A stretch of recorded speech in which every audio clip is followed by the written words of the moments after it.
faire sentir à vos collaborateurs qu'ils sont importants et parce qu'ils le sont vraiment, c'est là que pour moi l'alchimie se fait, que tout le monde peut être performant et que c'est là où ça fonctionne le mieux.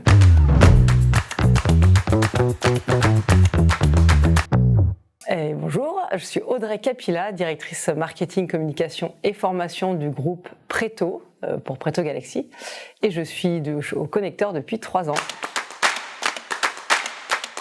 C'est presque un hasard, quand on commence une carrière et dans le sport et dans l'entreprise, on ne sait pas vraiment où est-ce qu'on va arriver. J'ai eu la chance d'être dans un club qui préparait à la compétition et j'ai toujours eu un goût pour la compétition dans tout ce que je fais.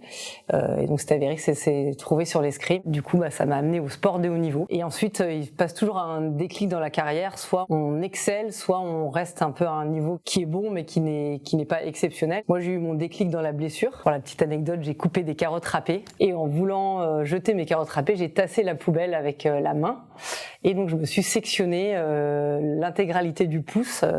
Pour un escrimeur, la main c'est extrêmement important évidemment puisque ça porte l'épée. On est juste avant des grosses échéances, les Jeux Olympiques, au moment où j'étais le plus en ascension. Et ensuite, là c'est la phase 2, il faut que je récupère mon pouce, donc t'as le corps médical, le mental surtout, parce que je vois très bien que l'épée elle tient plus dans ma main, que le stylo même ne tient plus dans ma main, et qu'en fait dans 2 ans il y a les championnats du monde, et que si jamais je suis pas prête, ma carrière s'arrête là à 23 ans alors que je suis au meilleur de ma forme. Et donc je me suis entourée de beaucoup de personnes qui ont été précieux à ce moment-là, donc l'entraîneur, les kinés, même le staff de l'équipe et mon conjoint qui était aussi à me dire mais c'est une évidence, tu peux pas t'arrêter là, au milieu du chemin, et vas-y fonce. Et donc du coup je pense que ça a forgé tout mon mental à ce moment-là. J'en avais déjà, mais là c'est le déclic du sportif de haut niveau derrière.